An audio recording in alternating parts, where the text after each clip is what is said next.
Il existe tout un tas de méthodes pour se former sur HubSpot, que l'on parte de zéro ou que l'on souhaite approfondir ses connaissances et sa maîtrise de l'outil.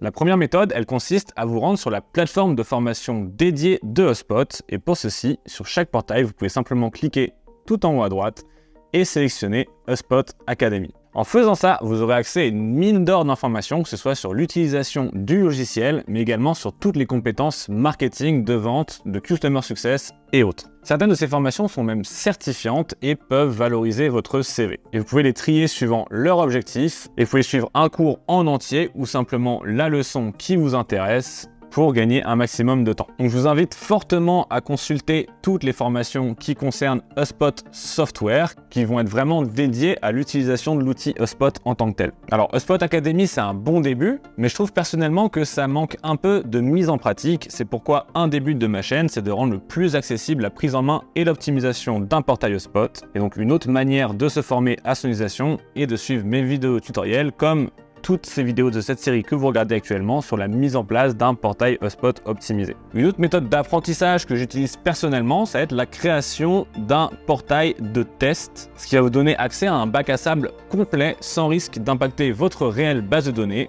Et c'est ce que j'ai utilisé notamment pour la création de cette série de vidéos avec un portail dédié. Et donc pour progresser sur ces portails, le plus important, c'est de se donner des défis d'automatisation, par exemple. Et pour ce faire, vous pouvez vous inspirer de plusieurs sources, notamment le forum communautaire d'HubSpot, community.hubspot.com, qui va lister l'entièreté des problématiques que certains utilisateurs rencontrent et essayer de résoudre ces problématiques par vous-même vous fera certainement monter en compétences. Et une deuxième source de problèmes à résoudre, ça va être sur le subreddit de HubSpot où les personnes vont partager des problématiques qu'ils rencontrent et qui sont souvent plus faciles et plus accessibles à résoudre que celles de la communauté. Vous pouvez essayer de les résoudre par vous-même et en plus de ça, vous pouvez les aider en partageant sur leur post la réponse que vous aurez trouvée. J'aime penser que sur HubSpot, il n'y a jamais vraiment rien d'impossible, il faut simplement trouver comment résoudre un problème donné et c'est à force de trouver des solutions à ces problèmes que notre connaissance de l'outil deviendra de plus en plus parfaite. J'espère que cette vidéo vous a plu. Si c'est le cas, n'hésitez pas à mettre un pouce en l'air, à vous abonner à la chaîne et à sauvegarder la playlist de cette série de formations pour être sûr de ne pas rater les prochains épisodes. Et n'oubliez pas le lien dans la description vous donnant accès à l'entièreté du contenu et du contenu bonus additionnel sur